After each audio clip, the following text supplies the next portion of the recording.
আমার কাজের যে কোনো মাথামুন্ডু ওয়েল প্ল্যান নেই সেটাই ভিডিওটা দেখলেই তোমরা বুঝতে পারবে। নমস্কার, আমি পায়েল। আমার লোকেশন হচ্ছে পূর্ণিয়ার বারাকপুর। কিনে দেওয়া নাম্বারে যে কোনো অর্ডার পারপাসে তোমরা হোয়াটসঅ্যাপ করতে পারো। এই কেকটা আমার এক পার্মানেন্ট ক্লায়েন্টের কাছ থেকেই অর্ডার এসেছিলো। দিদি সারা বছর তার সমস্ত অকেশনের আমার কাছ থেকে কেক নেয়। আজকে বলে দিয়েছিল প্রথমবার ব্ল্যাক ফরেস্ট ফ্লেভারটা ট্রাই করবে।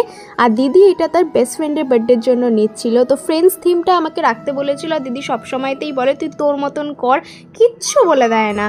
তো আমার উপরে এত দায়িত্ব পড়ে যায়, কখনো কখনো যেটা হয় মাথা কাজ করে না। রাখির মধ্যেই যেহেতু অর্ডারটা এসেছিলো, রাখির অর্ডারের প্রেশারে আমার মাথা থেকে কোনো আইডিয়া আসছিলো না। অনেক দিন আগে এই ক্রাউনগুলো আমি কিনে এনেছিলাম, কিন্তু ব্যবহার করা হচ্ছিল না। তো ভাবলাম একটা প্রিন্সেস টাচ রাখা যাক, এবং তার সাথে দিদির ফ্রেন্ডস থিমটাও মাথায় রয়েছে। আর এই ফটোটা আগে থেকেই আমার কাছে ছিল, তো ভাবলাম এই ফটোটাকে একটু অ্যাটাচ করতেই হবে। কিন্তু করব কোথায়, কিভাবে করব, কিচ্ছু মাথা কাজ করছে না। খালি এদিক ওদিক ঘুরিয়ে ফিরিয়ে কতবার ধরে আমি খালি দেখে যাচ্ছি যে কোথায় অ্যাটাচ করলে এটা ভালো লাগবে।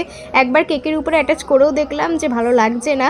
তো ওই জায়গাটা গার্ড করার জন্য দেখো জিপসিও এখানে অ্যাড অন করে দিলাম, আর ফাঁকা ফাঁকাও লাগছিল। তো তোমাদের কি মনে হয় এখানে না করে আর কোথায় করলে বেটার হতো, তোমরা বলতে পারো, কারণ একে অপরের থেকেই শিখতে হয়, তাই না?